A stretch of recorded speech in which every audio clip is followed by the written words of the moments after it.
The numbers told the story. They always do. It's one of those idiots who believe in analytics. This is a numbers game with Gill Alexander on VSiN. Good Thursday morning to you. Not just any Thursday. Christmas for adults. Draft day, baby. It's Gill Alexander. It's Kelley, Bydlon. It's a numbers game. VSiN.com, Game Plus, iHeartRadio, YouTube TV. However you're taking us in, we appreciate it. Live from Bar Canada at the day NFL draft. And boy, are we're overbooked, ladies and gentlemen. But by overbooked, we mean we're happily booked. Matt Brown, co-host of The Handle, he's got his NFL draft thoughts coming up, as does Tim Murray, who had a mock draft, host of VSiN Primetime. Then we'll talk some NBA and some tennis with Zach Cohen. Chris Fallica, the Bear, he's got his draft thoughts, as does Clevta. Looking forward to that towards the end of the show. And then we actually have to give all of our picks at the end of the show, but we can't forget to leave here without giving all of our picks. Yeah, we'll run through all those. Yeah, yep. We'll do all those. I want to make sure we lead with the breaking news off the top from your parking garage, because the crew was just laughing about that and thought that was important to get out there. Yeah. Antonio Pierce was in the car in front of me. Yep. And the valet came as Antonio pulled away. The valet came and I said, "Did you ask him what's going on tonight?" And he goes, "Hey, he was on the phone." I'm thinking to myself, I'm like, yeah, he was on the phone. Sure. It's like, don't bother me. You heard it here first, ladies and gentlemen. Gill Alexander reports Antonio Pierce was on the phone this morning. He wanted no part of the valet this morning.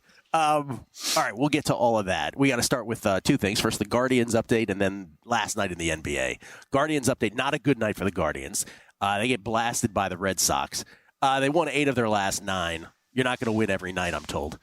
So they lose, and the Yankees win. Yankees beat the A's as expected. The Braves almost lost to the Marlins, but the Marlins, being the Marlins, couldn't quite get it done, so they won 2. So now you have all 3 teams with 17 wins with 5 days left. 6 days left, I should say, but 5 games left for the Guardians left in the March-April bet. Braves are 17-6. Guardians are 17-7. Yankees are 17-8. The tiebreaker again at Circa is fewest losses, followed by run differential, which, by the way, the Braves narrowed that gap as well in the second tiebreaker. But here's what it comes down to. Final game against the Red Sox today for the Guardians, then a 3-game set at Atlanta, then at Houston before the month ends. Atlanta also has 5 games left. New York has 6 games left. So New York took back the control of their own destiny last night. Here's how it breaks down. Guardians win 3 out of their next 4. Easier said than done. They got to win at Boston today, and then they got to win 2 out of 3 at Atlanta. If you can win 3 out of the next 4, we're winning this bet. But if you can't, and it is at Atlanta for that 3-game set, probably not, right? So, but if you could have taken this bet at the beginning and said, hey, if you came into the last 5 games and you need to win 3 out of the next 4, because if you win 3 out of the next 4, you probably don't need that last game. And the reason for that is you will have, if you take 2 of 3 from the Braves after winning today, all ifs, they play this morning against the Red Sox, day game. But if you take 2 out of 3 from the Braves after that, you effectively have boxed out the Braves, clinched. And then the Yankees still have 3 at Milwaukee and 2 at Baltimore. So they ain't getting through that unscathed. So that's the scenario. That's your Guardians update. It's kind of cool. 65 to 1. For someone standing on the sidelines, it's kind of cool that it comes down to a Braves series. Like, it kind of just comes down to where's the series at? Atlanta? Atlanta. You know what would have been cooler? Why aren't we booking tickets? Come on, let's do the show on remote. What would have been cooler is if they had won yesterday and then won today, and then you'd only have to win 1 out of 3 in Atlanta. Now you're stuck having to win 2 out of 3. That's where that stands. Last night, the National Basketball Association. Let me just state in advance that I did not have the Miami Heat on the money line. But I did kind of do a microcosm last night of what I did last year during the playoffs, which was when Miami went up 10 with over 4 minutes left in the third quarter, I texted you. You bet them on the money line. and I'm like, well, they're up 10 and it's a coin flip. I'll take the Heat now. Thank you very much. Which is like last summer, where I didn't have them beat the Bucks in the series, but I sure as heck had them to beat the Knicks and had them to beat the Celtics after that before saying they're not beating Jokic. I'll stop right there. But the Miami Heat not up their best of 7 first-round series against the Boston Celtics yesterday with a win that, well, I mean, on the one hand, if you make a franchise playoff record 23 threes, they were 23 of 43 from 3, 53.5%. If you're making 23 threes, the 86 Celtics aren't beating you. largely because the 86 Celtics would be like, why are you shooting so many threes? Because they didn't do that back in 1986. But 23 of 43. By the way, at halftime, the Heat had made 13 threes. They were 13 of 24, 54.2%, and they still trailed by 3. And Shaq, by the way, give Shaq all the credit. Before the game, he said, Heat by 10, Heat by 10. And then at halftime, when they were down 3, even after having hit 13 threes, he said, Heat are going to come back and win it. And he's right. He was right in the end. But I just want to say this again. No Jimmy Butler. No Terry Rozier, even. We should point that out as well. And what a shame this series doesn't have Butler. Because I think now people get that if the Heat did have him, they might actually be able to pull this off. Because when you make 23 threes, you can't then say, well, Miami's going to win this series. I don't know that you can make that leap. 23 threes is 23 threes. But I will say this, getting back to my hypothetical prop about the 5.5 total losses on the Celtics. I think people now understand why you can't make that prop any lower than 5.5. Because teams can pull a game out of their behinds like this. Yeah. High shooting variance like this. And the Celtics themselves, I'm sorry, as good as they are in the regular season, everybody wanted to make them out to be the 2016-17 Warriors. You're not that. You're not going 15-1 in the playoffs. You're just not. And they have the same coaching deficit that they had last year, Missoula against Spoelstra. That series knotted up at 1 game apiece. Now, what is it, Kelley, that you wanted to say on air that you texted me last night? Oh, it's just so much more fun sitting on the couch watching a Heat game without any action, so I can actually root for the Heat. Because if I bet on them or against them, Gill, you can crawl over this table and smack me right across the face, okay? Because I'm not all the money I made this regular season. I'm not giving half of it back like I did last postseason betting against the Miami Heat. But one thing further about this game last night, I will say it is so easy to say, and we did this a lot last postseason too. Yes, I'm glad you're making this. They shot lights out, and what are you going to do when a team shoots 53%? And that is true. I was getting there. But the bigger issue is what you kind of brought up, right? It's Missoula and the coaching mismatch, because a team should not be shooting this many wide open threes in the NBA playoffs. This is from 15 for 23 from wide open three. What's a wide open three, you might be asking out there? The NBA statistics measure that as the nearest defender was 6 feet or more away. 6 feet away. So let's give Keith Smith credit for those who aren't watching us and are listening. Keith Smith, NBA. The 23 for 43 from 3, what Kelley was referring to is 15 of 23 wide open, meaning no defender was 6+ feet away. It was within 6+ feet. Open, the next tier down, 4 to 6 feet away. They were 6 of 14. Tight, 2 to 4 feet. It was only 1 of 5. There's only 5 instances of that. And very tight, meaning someone was within 2 feet of the shooter. They were 1 of 1. So basically the very tight and the tight together, 2 of 6. And the open and wide open, 21 of 37. It's absurd. I mean, 37 shots. 30. I don't care what NBA team you're playing. You like 37 basically wide open 3-point shots? So, yeah, here you go, Tyler Hero. Here you go, Jaime Jaquez. It kind of doesn't matter who's shooting the ball at that point. If you're gonna, and it was a nightmare. You're watching, pick screens that are just not being played properly, and guys are wide open, and guys getting caught up in traffic, and then there was no adjustment. There was basically no adjustment throughout the entire game, and it's easy because I wanted to make that clear, Gil, because we often, you and I think are more level-headed than most, and when it's shooting variance happens. And when you get high, this ridiculous percentage from 3, it's easy to just say that's the only reason they won the game. But they shot that well for a reason, and it was the coaching mismatch. That's right. It was the coaching mismatch. And if the Celtics have a problem, I mean, we'll keep saying, I think the Celtics team is ridiculously loaded, and it all comes down to 3 people at the end. Jaylen Brown, Jason Tatum, and the head coach. Who's going to screw this up? And I will say it that way, Gil. They have to screw this up to not get the NBA Finals. I'm about to say this sentence because I know Steve Fezzik hates it when I say it. And the Heat steal home court advantage away from the Celtics. He hates it because I think he thinks they need to consolidate the serve first before you're allowed to say that, which I disagree with. Because when you break in tennis, you break. The consolidation is the next part. this is I was thinking about this on the drive too. What is the mental, what's the mindset of the Boston Celtics now? You've rolled into game 1 and game 2 with, I'm 14-point favorites. We're so good. We're one of the best regular season teams in history. Let's blow past this team. And all of a sudden, just like that, right, Gil? Just like that. It's this Don't series. look now. Don't look now. Yeah. This series is tied 1 apiece, going back to Miami, who now has home court advantage in a best-of-5 series, and they are living rent-free, as we keep saying, in the Bucks' heads, the Celtics' heads, and the 76ers' heads. Can you imagine if I lose that bet with Samish because the Heat beat them and they get the 4 games, and that's all the Celtics are going to lose? That was the example I kept bringing up. That'd be the funniest one. Yeah, that'd be great. I'd love to lose that way. The other one.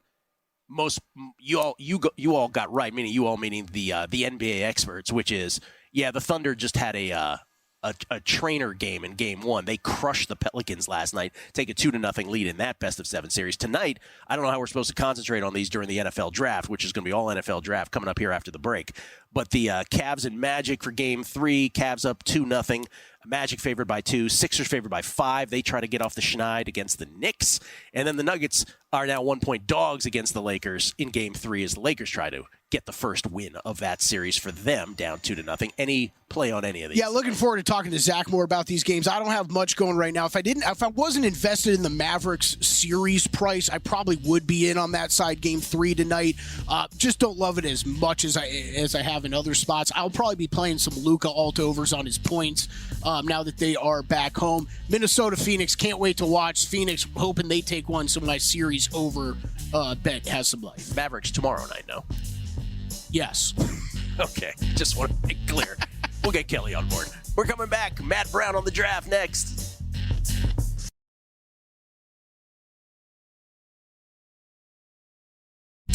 A numbers game on VSiN, the Sports Betting Network.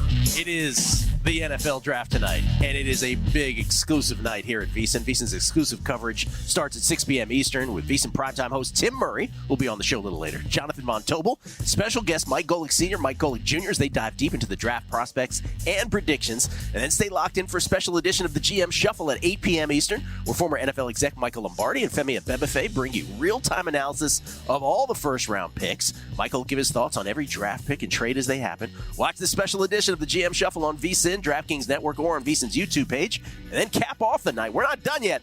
11 p.m. Eastern with VSiN tonight, where they will wrap up all the first-round action. Find all your NFL draft betting insights at vsin.com/draft.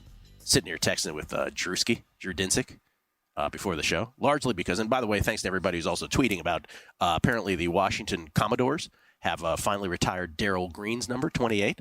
A long time coming. Nobody has worn 28 in that franchise since, but they finally retired it today, and they surprised him with it. But he was saying the only thing he's sure of right now, he thinks Jaden Daniels 2 is probably going to happen, but it's probably still a little mispriced, that it's like minus 1,000. It shouldn't be, basically. And the real big buzz of the morning, and what he thinks he knows now, is New England seems to be locked in on JJ. Whether that's at 3 or a trade down becomes the issue, right? Well, one last thing on the NBA before we get to Matt. You wanted to clarify. I'm sorry. You want to go through the games quickly that are actually happening today? Magic Cavs. Nothing for me on that one, unless this total keeps creeping up. I'm kind of surprised it's moved a few points towards the over. I might come in on the under if that's the case. Sixers, Knicks, same kind of thing. I'm just riding out my Sixers futures. Hopefully they can pick up a win back at home. Nuggets, Lakers. I think I might end up on the Nuggets side. I'm wondering how much of a mental blow that was to the Lakers in Game 2. Cancun. Yeah. Don't worry about messing up the schedule. I had Xander Schauffele's wife as pregnant yesterday, so we all make mistakes. Yesterday I was a mess. I was a mess yesterday. Ladies and gentlemen, he's the co-host of The Handle here, weekends, 12 noon Eastern at the network, VSiN. He's our old primetime action co-host as well. It's Matt Brown, everybody. How you doing, Matty? Courtesy of the Progressive Guest Line. Doing great, fellas. It's finally here. We don't have to speculate anymore on who may or may not have been rude to somebody at an Applebee's one time, and like now he's undraftable and all these things. So it's like, yes, we can finally get this done. All right, well, let's start at the top. Do you believe Jaden Daniels? Well, we know Caleb Williams is going 1. Do you believe Jaden Daniels is going to Washington at 2? Yeah, I mean, it's if we're going like upside stuff, I think at this point it seems like everything is pointing toward Daniels going number 2, and I think that's the right pick if you're Washington, right? I know that's what you want as well. It's just as a fan, but if you look at as far as the upside goes, I mean, this is a guy that really did progress a lot over the course of a year, and he took it really, really seriously. He went out, he put in the work, he got where he was more comfortable in the pocket. He always had the legs, he always had the big arm. It was just making bad decisions, and I think that this is a guy that you really too could be looking at as your quarterback for a decade there, Gill. And then I'm pumped about it. I really want it to happen. I really do. But then, of course, comes the third pick. What happened there? What's going to happen there? Like, what do you think? I'm just not buying in to anything other than it being Drake May. And I could be mistaken. Obviously, I'm going to be mistaken a lot doing tonight whenever this thing goes down. But it just, to me, you look, and this was the consensus number 2 guy for the vast majority of the season. Then you have Daniels play his way into kind of that number 2 spot. But I don't know why you're going to punish a guy like Drake May because he just didn't have any talent around him at all, right? I mean, he was the consensus number 2 guy heading into the season because of the season he had 2 years ago, in which he had some players around him, and then he didn't have any players, and yeah, his stats fell off just a little bit, but the profile that all of the scouts, again, we say this all the time when we talk about all this, but I'm not a talent evaluator. I'm going off of these guys that are talent evaluators, and there was no reason to believe that Drake May is anything other than the guy that, came into this year as the consensus number 2 pick. And so I'm still standing there that it's going to be him, but I'm ready to be shocked. I'll put it that way. Okay. We have a bevy of your picks, by the way. I think yes. Bevy is the technical term for this. Yes. A plethora. A cornucopia of picks. I just want to cherry pick a couple, and then I'll let you go to whichever ones you want to sort of drill down on. But under 6.5 wideouts. Tell me why. I am real big on it. So this is my biggest position. So guys, if 7 wideouts go in the first round, you might not hear from me for like 48 hours or you something remember that like guy, that. Matt Like, Brown? You remember that guy? Yeah. I got a couch for you, brother. Yeah, this is one of those. This is the pivotal kind of bet for me in this one. It's mainly because you have the 3 no doubters. You have the 4th, which is pretty assumed Brian Thomas. And then from there, it's just like a pretty big drop off to that second tier of guys. And that second tier of guys is just a really big second tier of guys. And so for me, if you look, and if it's a whole bunch of dudes, and honestly, I don't think guys like Puka Nacua and all that have really helped these second tier of guys, where you've seen guys that have been able to contribute early on, right, that you find in the 2nd round, 3rd round, 4th round and stuff like that. And so if you're not getting one of these super elite dudes, I think you have these teams that are going to opt to go offensive line, which is kind of the correlated bet on which I have, which is the over offensive lineman, under wide receivers. And Gill, we say this all the time. We've been saying this for years and years and years. Look, Pro Football Focus is not the end all be all. I will say this. However, if you go and you look at their offensive lineman grades, the guys that grade out well are all first rounders and second rounders, right? And then you go and you look at the guys that grade out poorly, and it's the guys that they had to use, that teams have had to use as fill-ins and backups that ended up playing a ton of time and all that. And it's all these dudes that go in the 4th and 5th and 6th round. And there's just not a lot. It's like there's depth at offensive line, but it falls off a cliff once you get outside of those guys that are elite. And I think that you just have these teams that say, we can probably get a wide receiver to contribute in the 2nd, 3rd, 4th round. We probably can't get an offensive lineman that contributes at a high level whenever we get into the 2nd, 3rd, 4th round, stuff like that. And so for me, and it's probably just like at the end of the day, there's just not a lot of there's not a whole lot of 6'6", 330-pound dudes that can like block freaks of nature, like Joey Bosa and stuff coming off the corner. Like, it's just hard to do. And so I think that those teams are going to look and say, I can get a guy that is pretty similarly rated on my board pretty easily in the 2nd and 3rd round. And I'm not going to waste, but I'm not going to use my 1st round pick on that. I'm going to use my 1st round pick on one of these positions that's a little bit more scarce. I'll actually let you go to the next one because you may have more to say about any one of these than others. Where would you like to hone in on here? Yeah, I mean, there's a couple I made early on that are just losers already. Like I bet Terry and Arnold to be the first defensive player. I thought maybe a corner could end up catching a little bit of steam in this draft. That just ended up not happening. So that's just a loser right off of the bat. The other one that I'm still kind of standing firm on is the whole JJ McCarthy over 5.5. Yeah. it got to a point where everyone was just assuming this trade was going to happen, It balloons up to plus 175 that he's going to go over, the fifth pick, like over 5.5. Once it got to that, I just took a stance. Like, I'm like, okay, we are literally doing this off of air. We're doing this off of nothing tangible, nothing but just rumors and assuming that Minnesota loves J.J. McCarthy, but we have heard nothing of the sort, right? We've heard nothing about Minnesota loving J.J. McCarthy. And so with that, over 5.5 for me. And look, they very well might make that trade, but if I was them, I'd be calling these teams bluff, right? I would just call their bluff. All these, 4 doesn't need a quarterback. 5 doesn't need a quarterback. 6 doesn't need a quarterback. 7, 8, 9, like all these teams don't need quarterbacks. I'd call their bluff and wait and see if I could do it for less of an expense. And so I like the over 5.5 on J.J. McCarthy. Pretty good. The other one that I'm pretty in on is that I think is fairly interesting. So Rome Odunze, if you pick him to go exactly 8, it's like plus 600, plus 650 or something like that. But then you can play the over 8.5 at plus money as well. So if he goes 6 to the Giants, I'm going to lose this bet. I lose it all, but I don't think that's going to be the case. I think Neighbors still probably goes to the Giants at 6. And so you kind of have a bet in my opinion, that you can't lose because you have him going 6 to 1, 6.5 to 1 to go 8 overall.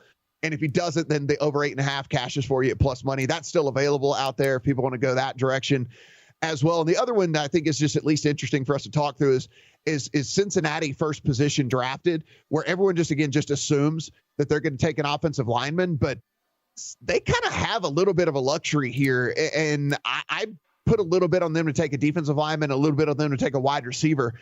I think there is a non-zero chance if Brian Thomas is still available at 18, whenever they roll around, that with the T. Higgins situation and knowing he's going to be out of town, at the end of next year, because they cannot pay him and Chase both. So like this is T. Higgins last year in Cincinnati. And so it wouldn't surprise with much success as they've had with giving Burrow weapons if they didn't pull the trigger and do Brian Thomas as well. So I threw a little bit on defensive lineman and wide receiver for Cincinnati. Both of those are big plus money bets.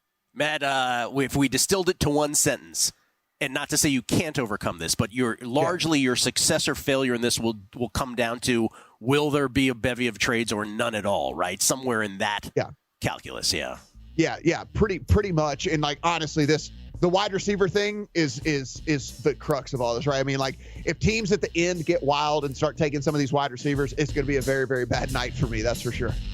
Good luck, man. We'll keep an eye on the whiteout thing because we all have couches for you just in case. Yeah, that's good. I'll need it. Thank you, Matt. Appreciate it. Matt Brown, everybody, at Matt Brown M2, of course. Co-host of The Handle here at VSiN. Tim Murray on the draft next. The numbers told the story. They always do. It's one of those idiots who believe in analytics. This is a numbers game with Gill Alexander on VSiN. Hour number 2 of a numbers game at VSiN, the Sports Betting Network, VSiN.com, Game Plus, iHeartRadio, YouTube TV. However you take it to in, we appreciate it. It's Gill Alexander. It's Kelley Bydlon. This is Christmas for adults, y'all. Christmas for adults. The NFL draft. Cannot wait. I need this to just happen already so the speculation stops. But we got one more hour to talk this through, so I hope you will indulge us. Cleve TA. No finer draft analyst, in my opinion, than Cleve TA. No finer football follow, quite frankly, than Cleve coming up on the show. Chris Fallica, the Bear from Fox Sports, about to break the tie about the wide receivers, over under 6.5. It's you and Zach versus, you guys are the over. That's right. Drew and Matt on the under 6.5. And so Chris has a bet on that. He's going to break the tie. First, real quick, we get tweets at Beating the Book. Am I allowed to read those? Yes? Oh, okay. Thank you. This is from Primetime. Pretty sure Antonio Pierce was on the phone speechless due to hearing breaking news that the Commies are drafting May number 2 overall. See, stop doing that. No, they're not. Stop it. Indiana Jet. If you're looking for someone with proven accuracy, Peter Schrager is 5-1 predicting the Jets picks over the last few years. He missed last year, but was one of the few who accurately predicted that they would go edge rusher, and then he continues on. But essentially, we want to know, who did Schrager have this year? It is Brock Bowers. Jamie Leva. If I can teach you to play frolf, that's Frisbee golf, Kelley, frolf, and blow a bubble at the same time, can we start talking sushi spots? Cashed my Nas ticket last night, 61-1. I might be able to afford it. Jesse Welch. Listen, fellas, Swear someone gave out Nas Reed on ANG. I grabbed it too at 50-1. Had to be Drew, right? Drew Dinsick. It probably was. Probably was. I mean, we talked a lot about it, but I wouldn't have seriously considered a bet back in November or December because I had Bogdanovich and Powell tickets I thought were looking great. So it wouldn't have been me. Someone gave it out. Someone did. Wasn't me or Kelley. Ladies and gentlemen, he's the Bear. You know him from Fox Sports and the Bear Bets podcast. He joins us now, currently courtesy of the Progressive Guest Line. It's Chris Fallica. How you doing, Chris? I was the one that gave out Nas Reed. Of all people, the one guy who could not care less about the NBA was Fallica all this time. I care about it. When do we officially get screwed on our Wembanyama Defensive Player of the Year? Oh, next week. Next week okay. It happens officially. Yeah, next week. We're all looking forward to that, believe me. By the way, 14-8 in the known votes on that. 14-8 in favor of Rudy Gobert. That's the latest you saw? Yeah. Okay. It's amazing. It's truly amazing. Yeah. Not good is how I would define that. All right, Chris, let's start with the wide receivers. Break the tie for us. You went over or under 6.5 wideouts? I went over just because we're definitely getting 6. We're getting the obvious 3. We're getting both Texas guys, and we're going to get Brian Thomas, even though the medical, some teams have a red flag on it. So all that really means is we need one team to potentially jump back in or take a wide receiver late, whether it's Lad McConkey, whether it's Leggett, whether it's Keon Coleman, whether it's Tony Frank, someone. And I think there might be a little thing out there. Like if the Patriots the Patriots need bodies and players. If they take a quarterback at 3, like who's to say the Patriots don't jump back in at the back end of the first round and take a wide receiver to pair with their quarterback because they have nobody. So I'm on the over at plus money. I'm on the over. All right, you also have a thought on, but you understand why the people, you should say this. Absolutely. You understand the under. I totally get the theory, and that's kind of what Todd McShay was talking about too, with the why the offensive tackles and the linemen going early is the way to look because there are so many wide receivers potentially available at the back end of the first round or early in the second round. So I totally get what Drew and Matt are saying. All right, and if someone that's why they post these numbers and we get to bet into. That's right. If someone came to you right now and said, "Okay, what's available right now that I should bet?" What would you say? I think the one thing that is still available that I bet, and it's actually a little bit of a better number now than when I bet it, which is interesting, is Jackson Powers Johnson from Oregon, the offensive lineman, over 31.5. He did not appear in Jeremiah's mock, if I remember correctly. I think he's someone that teams have a little bit of an injury concern and a medical red flag on him. He's a player that I haven't really heard connected to the first round much lately. And even if he goes 32, you're still a winner if the Chiefs or whomever take him with the last pick. So JPJ from Oregon, the offensive lineman, over 31.5 is something that's still there at plus money. All right. Now, of course, the question that everybody wants the answer to, and we will get it within hours. After 1 and 2, if you believe it's Caleb and Jaden to the Bears and the Washington football team, respectively, what happens 3, 4, 5, 6, 7? I think, and Drew mentioned it before, what you mentioned it via Drew, is there's a pretty strong belief out there the Patriots want J.J. McCarthy. So I think they may potentially the Giants are looking to move up to 3. They want Drake May. So they don't think they're going to be able to do it. But if the Giants were to move up to 3, they would take Drake May at 3. The Patriots would have the 6th pick. And they would trade back with the Cardinals to go to 4 because they would know whomever it is with the Chargers. Like the Chargers and at 5 would be the sitting duck trade partner where the Patriots wouldn't be able to get McCarthy at 6. So you'd have your quarterbacks go 1, 2, 3, 4. And then at 5, the Chargers would take either Latham or Alt, whoever they want.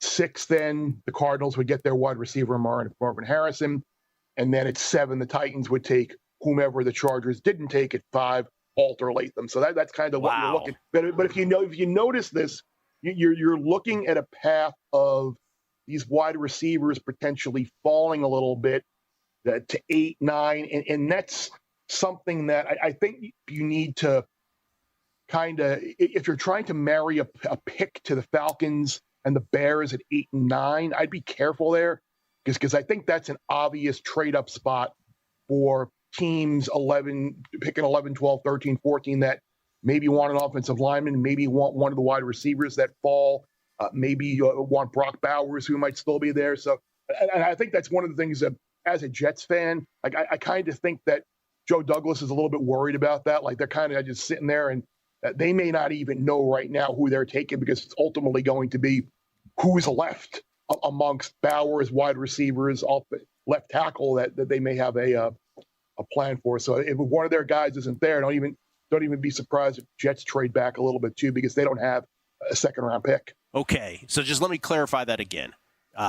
Caleb 1, Jaden 2. Your scenario that you just came with was Patriots trade out of 3 with the Giants. Giants go to 3 and take Drake May. Who trades with the Cardinals at 4 and takes JJ? The Patriots trade back to 4. Oh, they trade back to 4. They take JJ. Then it's Latham or Alt at 5 for the Chargers, and then the Cardinals get their man Marvin Harrison at 6. Gotcha. Yeah. Okay. Now, because you're a college football guy, you're different. You're different from all of our other guests. So I want to get your other guests today anyway, because we got a great ranking from David Silverton over at Our Lads yesterday on how he has the quarterbacks and the wideouts ranked. Can you give us yours for both of those positions? Quarterback, I would say Caleb 1, Jaden Daniels slightly behind him, Michael Penix 3, Drake May 4, J.J. McCarthy 5. Would you draft Penix in the first round despite you would? Yes. Despite the medicals? Yes. And supposedly his medicals did not come back as bad as they were rumored to be. So, like, it's one of the, and this is something we've talked, like, I was not on, like, do I think maybe these guys are first round? Like Bo Nix, I don't think he's a first round pick at all. But you hear someone's taking him in the first round. And I was over 4.5 on the quarterback. I thought Penix would be a first-round guy. I couldn't quite get there with Nix, and I even joked on the podcast, like, if I hear Bo Nix's name called tonight, look for me at the local blood bank and wherever else in the pawn shop, giving things away. But fortunately, I kind of got wind of that early enough where I was able to kind of get off some of my Bo Nix over 32.5 position. So it won't ultimately be that bad, but I do think we're getting 5. And I think it was funny. The person who I trust and can get a lot of my information from, he gave me Quay Walker a couple of years ago at first linebacker. When I had been talking to him earlier in the week, he was like, what are you looking at? And give me some examples. And he came back immediately with hammer Penix under. Hammer it before it changes. So he's very confident Michael Penix is going early. And the other 2 that he said to play were Latham under, which I think is super juiced now, and Terry and Arnold under 15.5. He thinks that Arnold is going to go pretty high. So those were the 3 that my guy, who's been pretty good to me in the past, pretty confident on. And then it was funny, he came back the next day and was like, because I had put a couple more numbers in there for him, and he goes, JPJ over. They know, no way. That's probably better than all of them. So those are the ones that I'm kind of invested in. Wiggins over is another one, but again, the juice is through the roof there. And that's the thing. If you don't mind laying the big number, laying 240, 260 on the over, then go ahead and do it, because it's more about the 26.5 or 24.5 draft position than in my opinion, than it is 240, 260 or so. If the information's right, the information's right. You didn't happen to follow up with your guy about the Penix thing by asking the obvious follow-up of which team do you think it is, did you? No, I did ask him, courtesy of Will Hill's thought about the Rams, and he said to me, like, the Rams don't have any more money on the book for Stafford after the year, so they could be interested in a quarterback. They've done their homework on quarterbacks, but he doesn't. He thinks the Rams are in a win now position, and the Rams probably are not going to go quarterback round 1. I'd have asked Antonio Pierce, but he was on the phone this morning, so I really should have. Yeah. Hey, who are you picking? Exclusive numbers game report right there. Antonio Pierce was on the phone this morning. That's right. Thank you, Chris. Appreciate it. You're Good welcome. luck. You're welcome, bud. Chris Fallica, who may be in the same location Matt Brown is if things don't go his way. Maybe.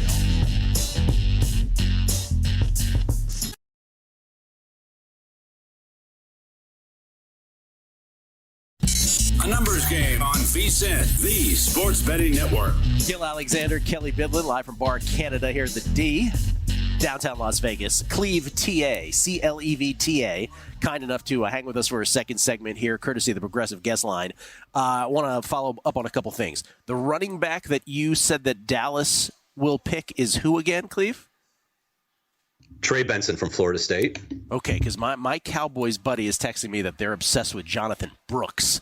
So now we have a little, I don't know if it's Brooks or Benson there. But that doesn't mean, Benson could go ahead of him, That's correct. That was that's right. So mine's first pick. I was just thinking if there is a connection, but yeah, it could be. That's a Texas.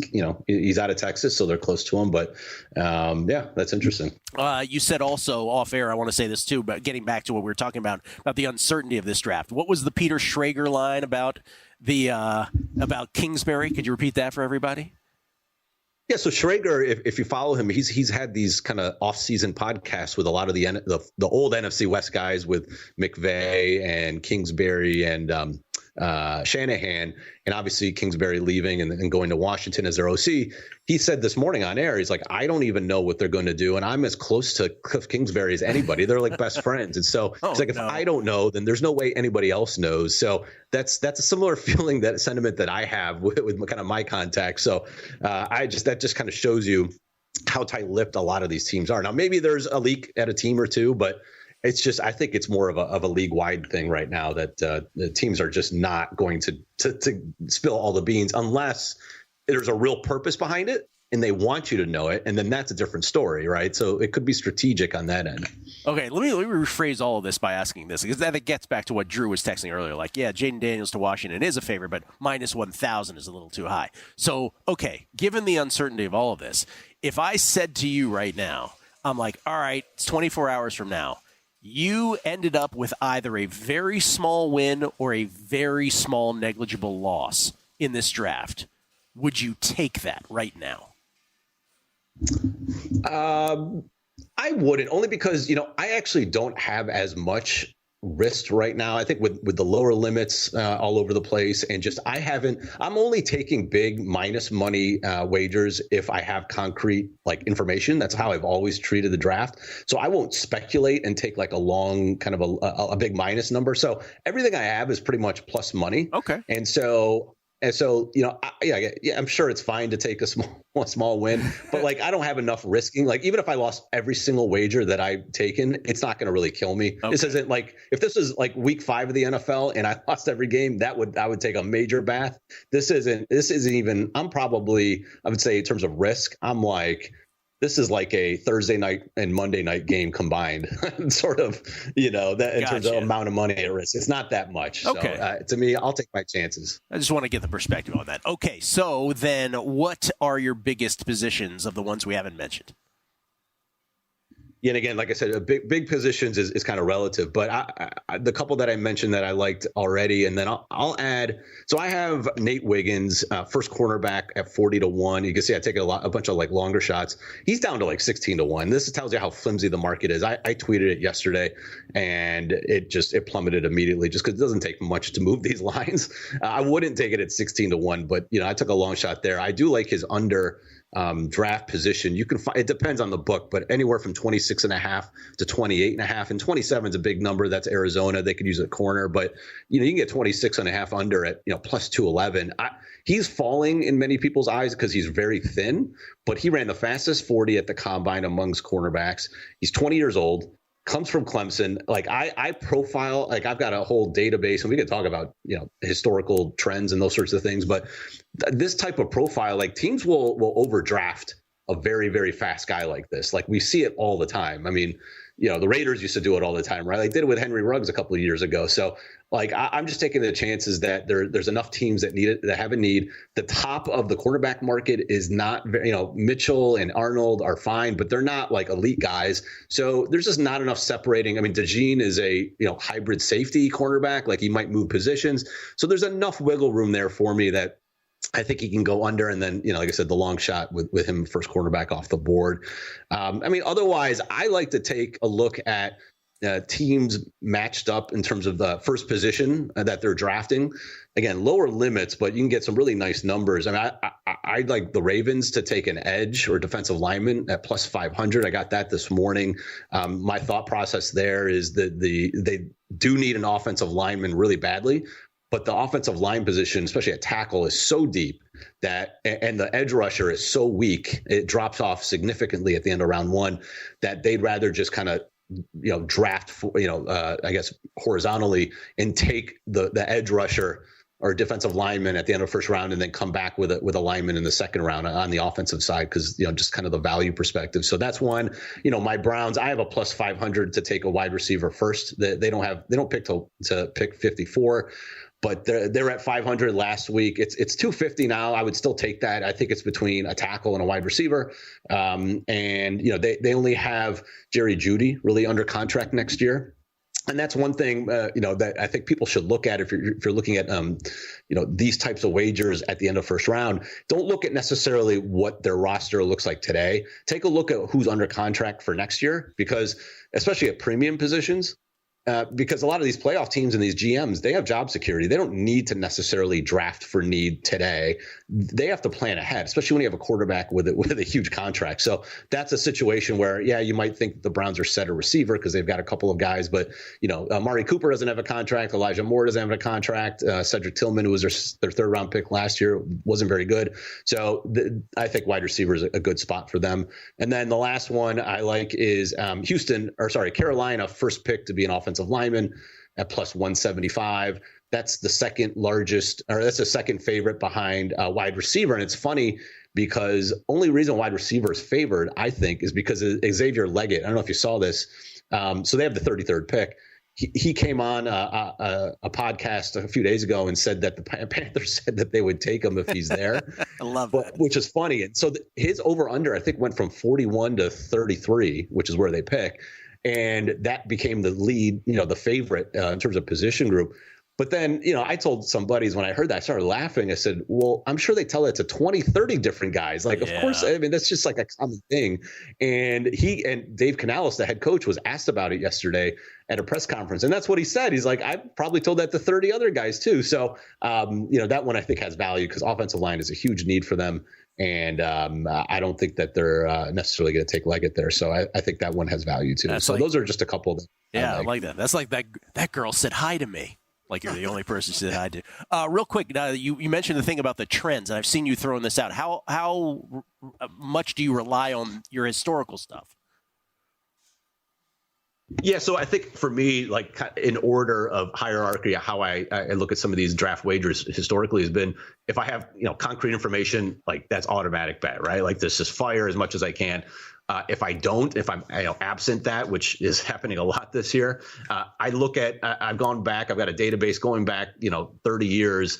And obviously the GMs that are around now, I'm looking more recent, it's like the last 5 years, just how often do they draft younger players versus older players? How often do they draft for athleticism? How often do they draft for premium position versus non-premium position? All those sorts of things. And you'll see like there's a handful of GMs that have a quote unquote type, right? Like Brian Gutekunst, who's the Green Bay GM. He was actually he had a press conference a couple of days ago, and there's a clip of him. They asked him about athleticism in round one. He said, "Yeah, high athleticism players have the highest upside," and like he was pretty open about it. And in my notes, you'll see, like if you go to my website, he's only drafted athletic players. I look at relative athletic scores. He's had 6 picks in round one in the last 5 years, and they've all had a high athletic score. And so, Jerry Jones in Dallas, they only take younger players in round one. Jason Licht with Tampa, 4 first-round picks since 2019. All are in kind of the elite athleticism standpoint, character or category. So those types of things I think are important when you look at kind of profiling the type of players that they'll take in the first round. And that helps me when I look at some of these kind of first pick bets from a position standpoint, and then doing some of the mock drafts and some of the over-unders. It gets, it helps me kind of filter out some of the noise and gets me to like players that can really move up the boards or maybe are higher than what the consensus are. So take a look at that if you're doing a mock or if you're looking at some of these over-unders, that might help you kind of give you a sense of where certain teams might be looking from a position and trait standpoint. That is so good, man. CleveAnalytics.com, CLEV Analytics.com, and of course at CleveTA on Twitter, CLEVTA. Last question. I need a 20-second answer. What happens at 3, 4, 5? Your best instincts hour before the draft is? I'm just going to stick with May, Harrison, and I think the Chargers trade back with the Jets, and the Jets take Neighbors, and the Chargers, I know, are being linked to Latham. I think he goes 10. That's my guess. Kelley, you would love that if Neighbors went 5. You don't care which works way. For me, yeah. Yeah. Cleve, appreciate it, man. You're the best. Thank you so much. Thanks, guys. Cleve TA, Guardians fan. He's going to bring the Guardians home for us as well this morning. That's right. He's going to do that first, and then he's going to win on the draft. Honestly, though, that stuff, his historical trend stuff on the draft, who else has that? That's awesome. CleveAnalytics.com. Kelley and I will run through all of our draft bets next. It's a numbers game at VSiN, the Sports Betting Network.